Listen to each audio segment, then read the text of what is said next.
Welcome everyone. Here we have dealt with this light reactions in the previous video. That is how light reaction takes place, what are the different events which takes place during light reaction, that is absorption of light, then splitting of water molecule, then the release of oxygen, and here ATP and NADPH, which are nothing but high energy intermediate products, are formed. So oxygen being it is a byproduct of light reaction. It will be released in the atmosphere, and the only thing which remains with the plant, inside the plant, is this ATP and NADPH2. ATP and NADPH2 will be present, which will be utilized in the next step of photosynthesis, that is dark reaction. But before we move on to dark reaction, let us see the cyclic and non-cyclic photophosphorylation. Let us see what is cyclic and non-cyclic photophosphorylation. Now here, coming to this, here two words we have seen, that is photophosphorylation. Photophosphorylation. Every living organism is capable of extracting the energy from the oxidizing compounds. Every living organism is capable of extracting the energy from the oxidizing compound and storing it in the form of bonds, and storing it in the form of chemical bonds. So here inside the chemical bonds, the energy that is from oxidizing power, energy is extracted by the living systems and it will be stored in the form of bonds. Okay. So ATP is the molecule which stores the energy. That is, ATP is the molecule which stores the energy. Okay. And here from this oxidizing compounds, that is NADPH, we are extracting this energy. We are extracting, or we are storing this, extracting this energy in the form of, which is present in the form of chemical bond. So from NADPH we are extracting ATP.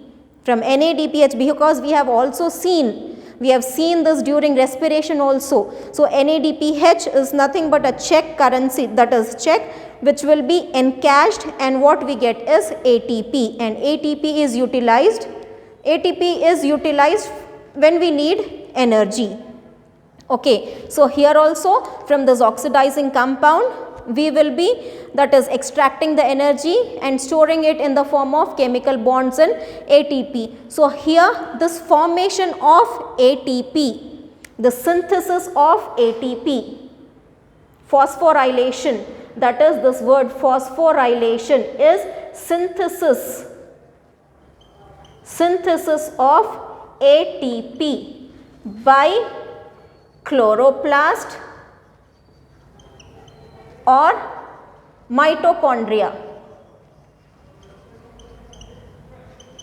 Synthesis of ATP, that is, we are synthesizing, what we need is energy. Energy is stored in the form of ATP.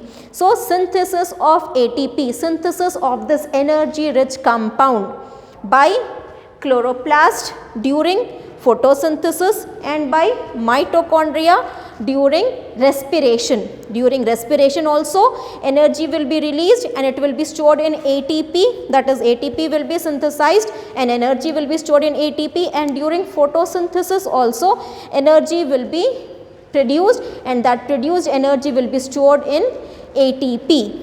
Okay. So here that synthesis of ATP, the production of ATP by chloroplast during photosynthesis or by mitochondria during this respiration. So this process of synthesis of ATP by chloroplast or mitochondria of the living cell is called as phosphorylation. What is phosphorylation? That is synthesis of ATP. Synthesis of ATP by chloroplast during photosynthesis or by mitochondria during respiration by a living cell is called as that is, it is called as phosphorylation. It is called as phosphorylation. And if this phosphorylation, how this ATP is synthesized? ATP is synthesized by ADP when ADP combines with inorganic phosphate, this is adenosine diphosphate. When adenosine diphosphate combines with this inorganic phosphate, what we get is ATP. So this from ADP and with this inorganic phosphate, when these two combine, an ATP is synthesized. Okay, this process of synthesis of ATP from ADP and inorganic phosphate by chloroplast or by mitochondria, this process is called as phosphorylation. It is called as phosphorylation. And this phosphorylation, that is specially for the synthesis of ATP by chloroplast during photosynthesis, that means it takes place when light is present. It happens when light is present. I am not saying that it will not be produced when light is not there, but the synthesis of ATP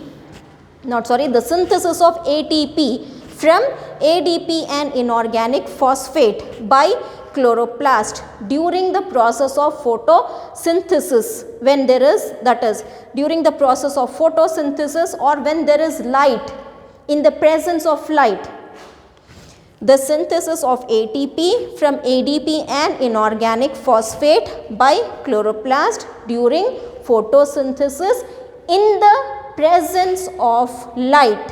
Photo means light. Okay, if this production takes place in the presence of light,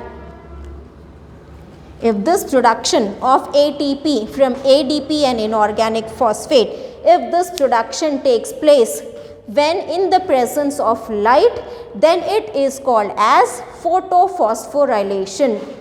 It is called as photophosphorylation. Okay. So now don't get confused. Phosphorylation is nothing but synthesis of ATP. Okay. When the same process takes place in the presence of light, then we call it as photophosphorylation. Okay. Now let us see what is cyclic and non-cyclic photophosphorylation. What is cyclic and non-cyclic photophosphorylation? Now, in the previous class, we have seen the Z scheme of that is light reactions. In the Z scheme, we had this one, both photosystems. We had both photosystems, and that is light harvesting complexes were there. Two light harvesting complex, chlorophyll A. It is photosystem 2. This is photosystem 1. So it absorbs the sunlight of 700 nanometers wavelength. It absorbs the sunlight of 680 nanometers wavelength. Okay. So now what happens is, when the sunlight falls on this chlorophyll, okay, when the sunlight falls on this chlorophyll, it absorbs the sunlight of wavelength 680 nanometers and 700 nanometers, and we have seen that electron is ejected, accepted by primary electron acceptor. Here also it is accepted by primary electron acceptor. That is, a pair of electrons is ejected and it is accepted by primary electron acceptor. Okay. Then it undergoes it goes through a series of electron acceptors. So here let us see what are those series of electron acceptors. Here in this one. So here first will be a PQ, second will be CY and PC. It moves through different electron acceptors. Here PQ is plastoquinone. PQ is plastoquinone. Then we have CY, that is cytochrome complex. Cytochrome complex. And then we have PC, that is plastocyanin. These three are the electron acceptors.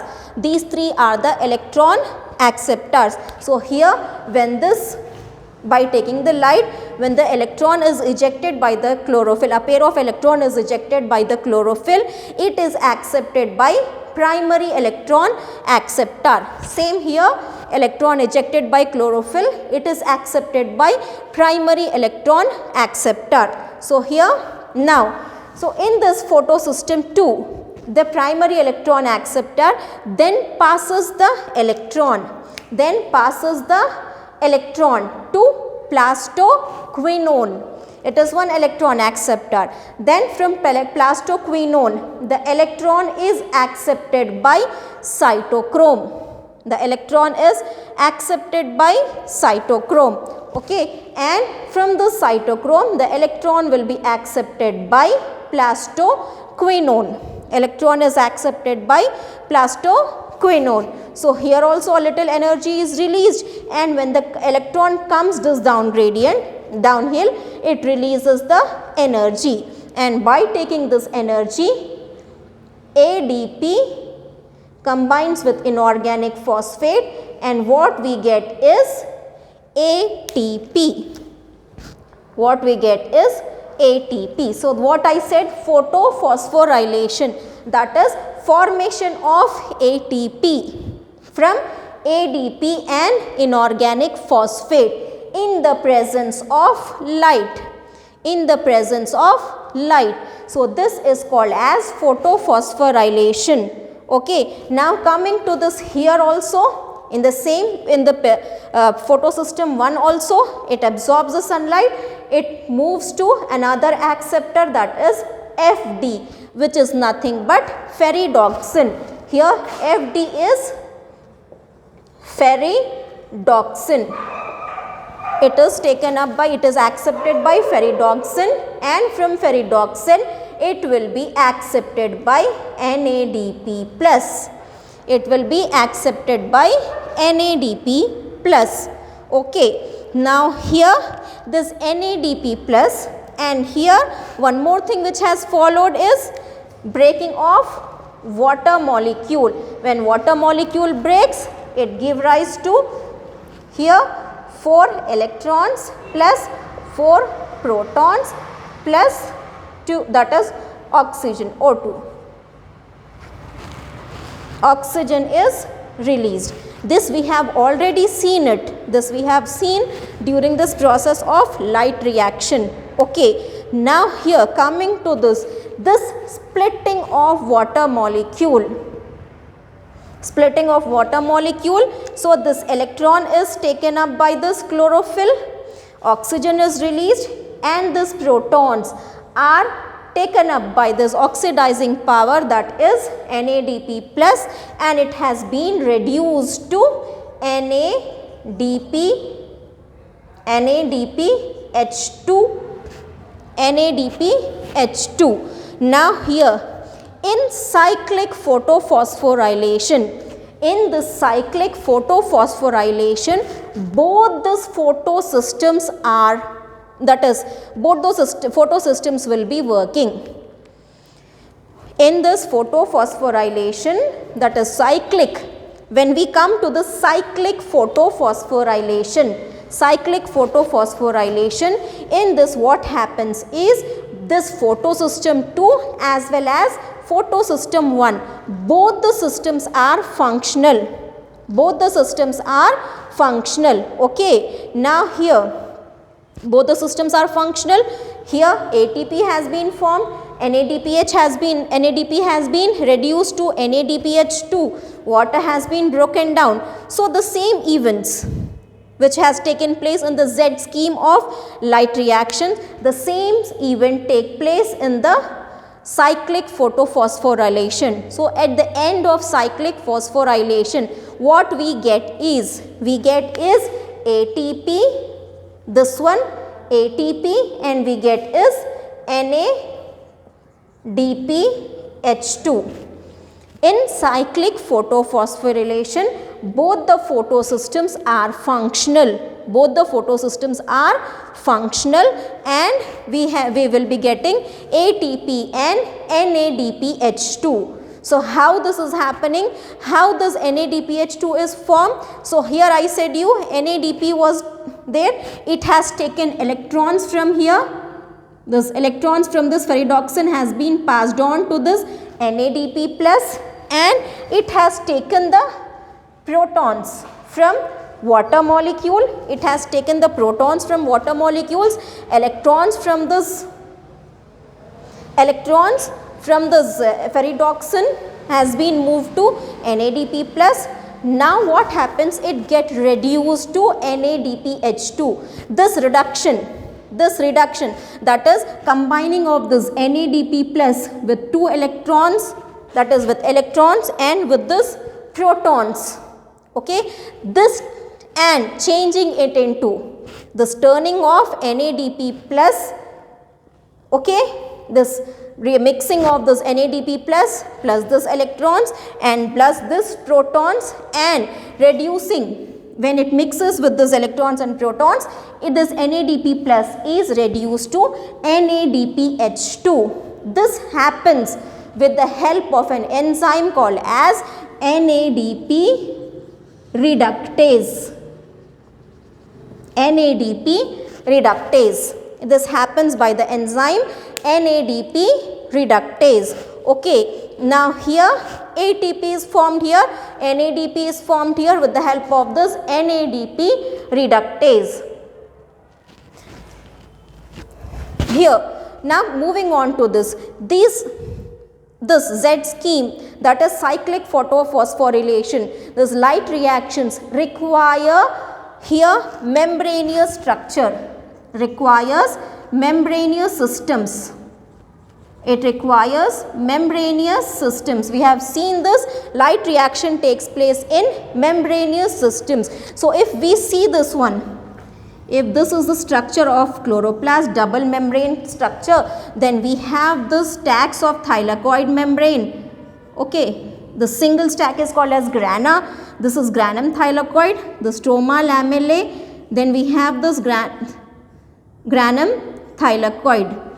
Okay. So, now inside this membrane, in this membrane, so if we take this, if I draw the stack, one stack, okay, this one, I am just taking this one stack I am taking, this one stack I am taking, okay, not the whole one, only one I am taking. So, if this is one, so here this photosystems, they are present on the thylakoid, that is chlorophyll. These chlorophylls, they are present on the thylakoid membrane. This is the thylakoid membrane. On this is the thylakoid membrane. One stack, like this many stacks will combine and form this granum thylakoid. Okay, on this membrane, chlorophyll will be present.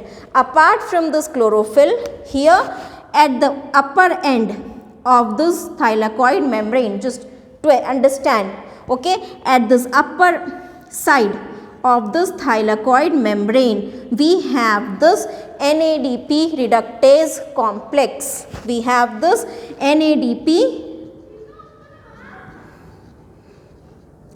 complex, all right. We have this NADP complex where NADP will be reduced to NADPH2, and the splitting of water molecule. Here we have this complex here at the inner side of the inner membrane of this thylakoid. Okay, at the inner side of this thylakoid membrane, here also one complex is there. Okay, and outer side of this thylakoid membrane also one complex is there. Just for your understanding, I am drawing the structure and showing you people. It won't be actually like this, but still for your understanding, at this inner side of this thylakoid membrane, at this inner side of this thylakoid membrane, we have a complex, that is oxygen, where this water will be broken down. Where water will be broken down, and here at the outer side of this complex we have NADP, that is this another complex will be there, where here with the help of this NADP reductase, NADP will be reduced to NADPH2. NADP plus will be reduced to NADPH2. So here where this all events is taking place, it is taking place on in the thylakoid membrane. This reaction centers, that is photosystems, are also present on the thylakoid membrane, and at the inner side of the thylakoid membrane we have a complex where water is broken down and oxygen is released, and here at the upper side of this thylakoid membrane we have a complex where NADP will be reduced, NADP plus will be reduced to NADPH2 with the help of the enzyme NADP reductase. Okay, this we have already seen, just a little more under that is explanation. So where it is all taking place, so this Z scheme where both the photosystems are functional, where both the photosystems are functional. Okay, so this one is called as cyclic phosphorylation. What it is called as? Cyclic phosphorylation. Now coming to this non-cyclic phosphorylation.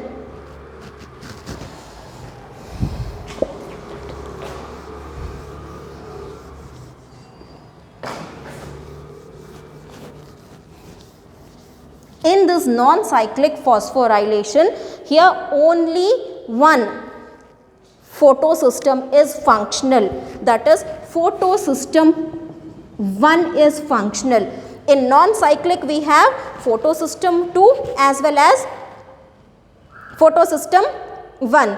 Both these photosystems are functional, whereas in this one, in PS photosystem 1, in non-cyclic photophosphorylation, only one system is functional, that is photosystem 1, that is which absorbs a wavelength of 700 nanometers. It takes place in stroma lamellae.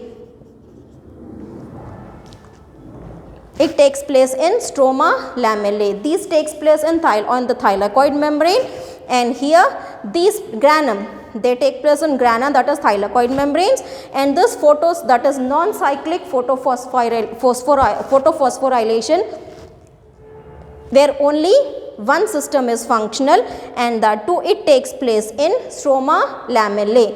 In stroma lamellae only photosystem 1 is functional. So what happens in this? This is the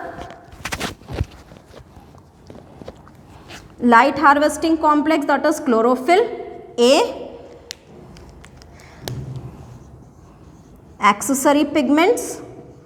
It is absorbing the light of 700 nanometers, and what happens because of this, a pair of electron will be ejected and accepted by primary electron acceptor. A pair of electron is ejected and it will be accepted by primary electron acceptor, and what happens? From primary electron acceptors it moves to another acceptor, that is ferredoxin. It moves to another acceptor, ferredoxin, and from ferredoxin here a series of electron acceptors will be there, and same, that is plastoquinone, that is cytochrome complex, that is plastocyanin. Then after plastocyanin it won't move. It again, the electron comes back to chlorophyll A. The electron again comes back to chlorophyll A. Here After the series, it was moving to that is photosystem 1. Here in this, what happens is, here only one photosystem is functional. We don't have photosystem 2. We have only photosystem 1. So, and this photosystem, this will function, that is non-cyclic reactions, non-cyclic photophosphorylation will take place only when the light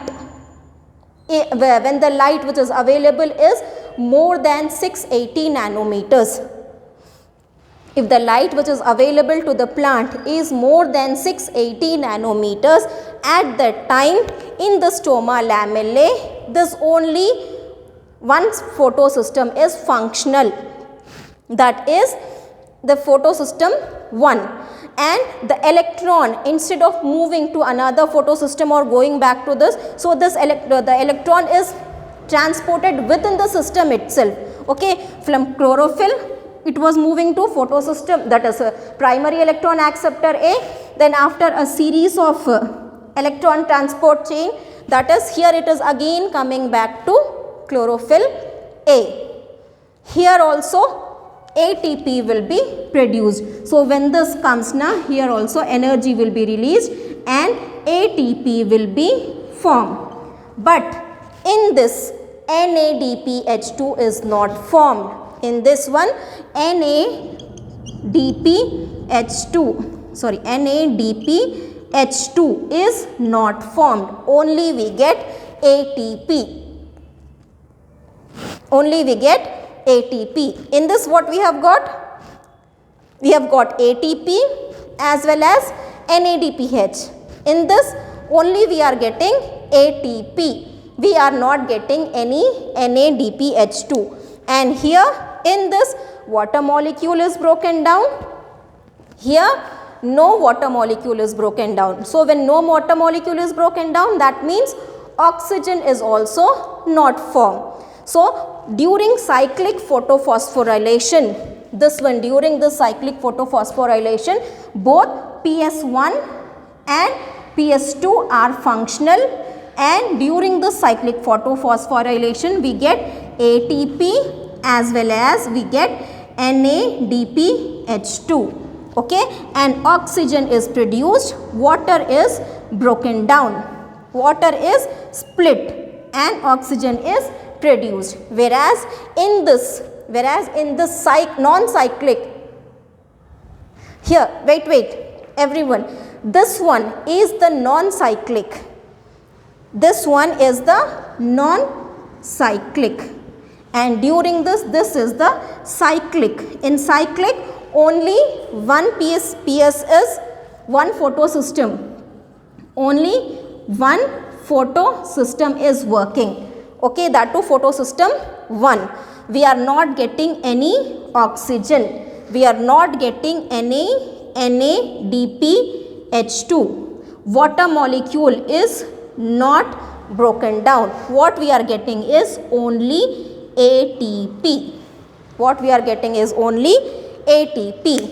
This one where both the, I correct, where both the photosystems are functional, where both the photosystems are functional with this Z scheme and with the production of ATP, with the production of NADPH2 and with the breaking of water molecule and release of oxygen.